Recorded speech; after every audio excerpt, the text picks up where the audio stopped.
आदि शंकराचार्य के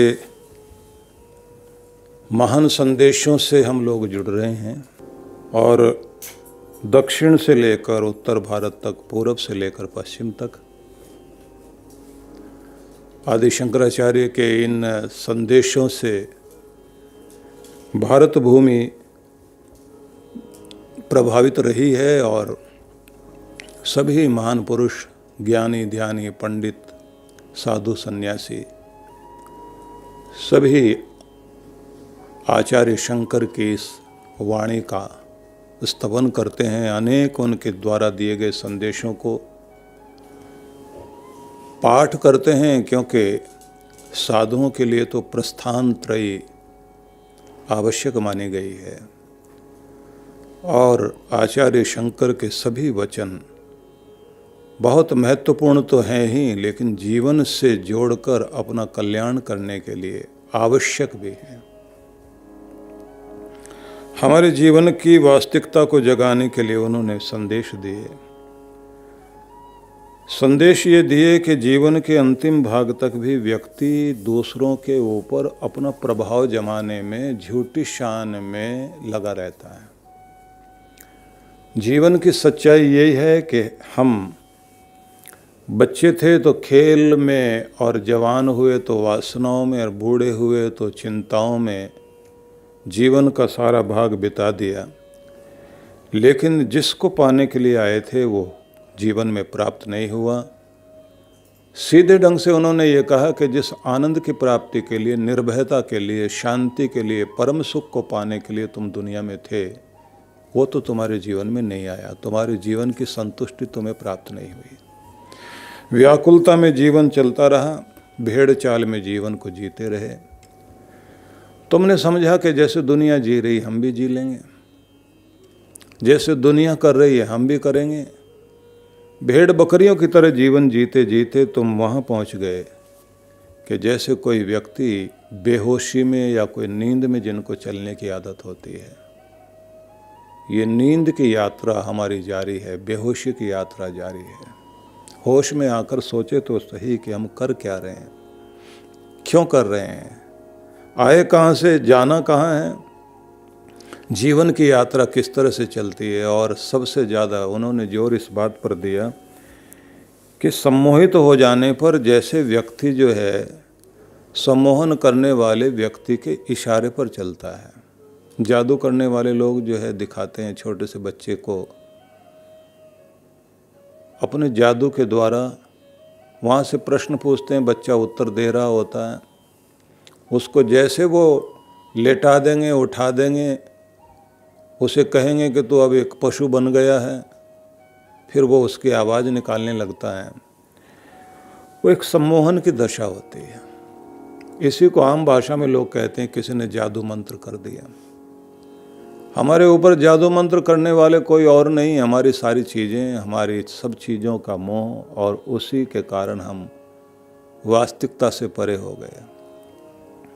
और लोग देख रहे होते हैं जादूगर का तमाशा कि है तो सब कुछ झूठा, लेकिन उसका खेल बड़ा मज़ेदार होता है। लोग उस खेल में लगे हुए हैं और जिस पर जादू किया जाता है वो कहता मुझे तो पता ही नहीं लगा मैं क्या कर रहा था। जीवन का अंतिम भाग चला आता है और व्यक्ति कहता है कि थोड़ी थोड़ी समझ आने लगी थी कि कैसे जीना चाहिए, लेकिन अब तो जीवन ही नहीं बचा। तो इसलिए मनुष्य को जगाने के लिए उन्होंने बहुत ही सुंदर संदेश दिए हैं। और ज़रा सोच के देखिए कि आज इस समय जब हम इस कोरोना के काल में जी रहे हैं, भयंकर कोरोना, कोविड नया रूप धारण करके, काल का भयंकर रूप धारण करके, मृत्यु की छाया बनकर, कैसे कैसे बीमारी, व्याधि बनकर, और व्याधि एक तरह की नहीं है, आधि भी है, व्याधि भी है, उपाधि भी है। घर में क्लेश भी हो रहे हैं लोगों के, शरीर में बीमारी आ रही है, मानसिक तनाव भी हो रहा है, विकराल रूप धारण किए हुए है। बच्चे से लेकर जवान, बूढ़े, सबके ऊपर अपना प्रभाव डाल रहा है। आदमी कितना भी अपने आप को कहे मैं तो सुरक्षित हूँ, लेकिन जैसे कहते हैं ना, असनम में वसनम में जाया में बंधु वर्गस्य में, व्यक्ति कहता है ये मेरे कपड़े, ये मेरा स्थान, यहाँ मैं रहता हूँ, ये मेरी ज़मीन, ये जायदाद, ये मेरे गहने। मैं मतलब संस्कृत में मैं का मतलब मेरा मेरा मेरा, और बकरी कहती है मैं। कालो हंति ब्रुकोई, काल जो है ऐसे पकड़ लेता, मारता है, जैसे भेड़िया जाकर के बकरियों के झुंड में उठाकर ले जाता है। ऐसे व्यक्ति की जिंदगी कि हम कितने भी फौज के घेरे में बैठे हुए हों, सुरक्षा के घेरे में बैठे हों, काल सब जगह पहुंचता है। तो जाने से पहले, चिता जलने से पहले अपनी चेतना जगाएं, अपने चैतन्य को जागृत कर लें। और समझाना वो ये चाहते हैं कि भाई अपने आप को थोड़ा सा व्यवस्थित कर लो, कुछ नियमित कर लो, कुछ प्रबंधन करो, कुछ ऐसी योजना बनाओ कि तुम्हारे जीवन के फूल की सारी पंखड़ियाँ खिलें। एक दो पंखड़ियों से बात नहीं बनेगी। एक दो पंखड़ियाँ क्या हो सकती हैं? 4 पंखड़ी हो सकती हैं। जिसकी 16 पंखड़ी हों और वो 4 खिलें तो फूल अधूरा है ना। मतलब शरीर भी स्वस्थ हो जाए, घर परिवार ठीक हो जाए, पैसा भी आ जाए, बच्चे ठीक रहें, बस इतना, रिश्तेदार अपने मिलने वाले उसी के बीच में ज़िंदगी गुजारते हुए पूरा कर लें। इतना नहीं, पूरे फूल खिलें जीवन के अंदर, संतुष्टि भी हो, प्रसन्नता भी हो, खुशी भी हो, प्रेम भी हो, सद्भाव भी हो, अपने काम भी आओ, अपनों के काम भी आओ, समाज के काम भी आओ। और इससे भी ज़्यादा ज़रूरी चीज़ है कि तुम अपने परमात्मा से जुड़कर अपनी आत्मा को इतना पवित्र कर लो। चल हंसा उस देश जहाँ पर ब्रह्म का खेल, ज्योति जले अगम के बिन बाती बिन तेल। तुम्हारा हंस, तुम्हारी आत्मा उड़ते हुए पर ब्रह्म के धाम तक पहुँच सके, जहाँ उन्मुक्त हो सके, निर्भय हो सके, निश्चिंत होकर आनंद में मग्न हो सके, जहाँ चिंताएं नहीं हैं, दुख नहीं है, पीड़ा नहीं है, संताप नहीं है, अपमान नहीं है, वियोग नहीं है, जहाँ हर पल आनंद ही आनंद है, वहाँ उस देश में जाना है। आइए शंकराचार्य की वाणी को उच्चारण भी करें और समझे भी। भज गोविंदम भज गोविंदम भज गोविंदम भज गोविंदम भज गोविंदम मूढ़मते भज गोविंदम भज गोविंदम भज गोविंदम भज गोविंदम भज गोविंदम मूढ़मते भज गोविंदम भज गोविंदम भज गोविंदम भज गोविंदम।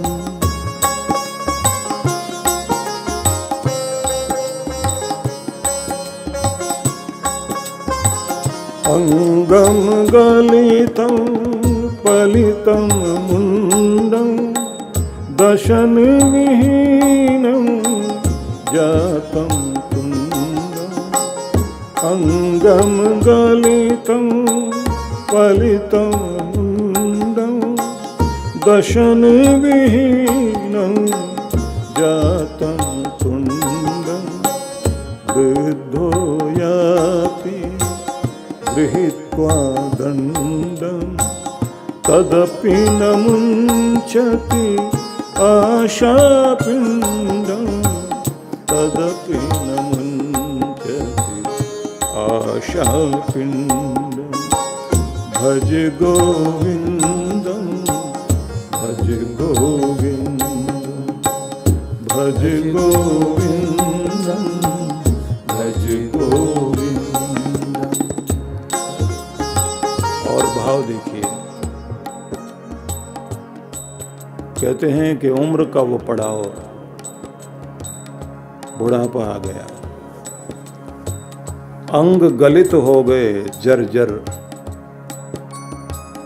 पलितम मुंडम और बाल सफेद, दशन विहीनम जातम तुंडम, मुख में दांत नहीं है, शरीर अशक्त है, ऊंचा नीचा देखकर दौड़ने वाला पहाड़ों पर चढ़ जाए, खाई में कूद जाए, पानी में उतर जाए, कांटों के बीच चलने वाला आज जमीन पर स्थिर होकर खड़ा नहीं हो पाता।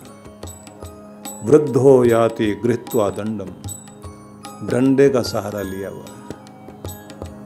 जो सहारा दिया करता था बेसहारा हो गया। आंखों में झांक कर देखो उसकी, तदपि न मुंचती आशा पिंडम, फिर भी इस दुनिया की आस लगाए हुए है। अभी तो जीऊंगा, अभी तो ये भी करूंगा, अभी तो ये भी होगा, अभी वो भी होगा। लड़ाई झगड़े से लेकर बैर विरोध से लेकर न जाने कितनी चीजें पाल कर खड़ा हुआ। और वो कहते हैं कि सोच तो सही, ये कहानी किसी और की नहीं, ये तुम्हारी जिंदगी की कहानी है। इसीलिए फिर कहते हैं भज गोविंदम, भज गोविंदम, भज गोविंदम, भज गोविंदम, भज गोविंदम मूढ़मते, भज गोविंदम, भज गोविंदम, भज गोविंदम, भज गोविंदम। कुरुते गंगा सागर गमनं, व्रत परिपालन मथवा दान। कुरुते गंगा सागर गमनं, व्रत परिपालन मथवा दान। ज्ञान विहीनः सर्वमतेन, ज्ञान विहीन सर्वमतेन। मुक्तिं न भजति जन्म शतेन, मुक्तिं न भजति जन्म शतेन। भज गोविंदम, भज गोविंदम, भज गोविंदम, भज गोविंदम, भज गोविंदम मूढ़मते, भज गोविंदम, भज गोविंदम। और क्या कहा? यात्रा पर जा रहे हो, गंगा की यात्रा, पाप कटें, या समुद्र की यात्रा, गंगा सागर की यात्रा कर ली। तीर्थ कर रहा है व्यक्ति, बड़े बड़े व्रत का पालन करता है, दान पुण्य भी करता है, पाप कट जाए, मुक्ति हो जाए। बंधे हुए हैं हम लोग, अपने अपने कर्मों से बंधे हुए हैं। कर्म आता है, रुलाता है, इंसान को न जाने किस स्थिति में नचा देता है। आंसुओं में चेहरा डूबा हुआ होता है, अपने पराये हो जाते हैं, चीजें अपनी काम नहीं आ पाती, बुद्धि अपनी काम नहीं करती। व्यक्ति ऐसी सारी स्थितियों से बचने के लिए कि हमारे जीवन में ऐसी स्थिति कभी ना आए,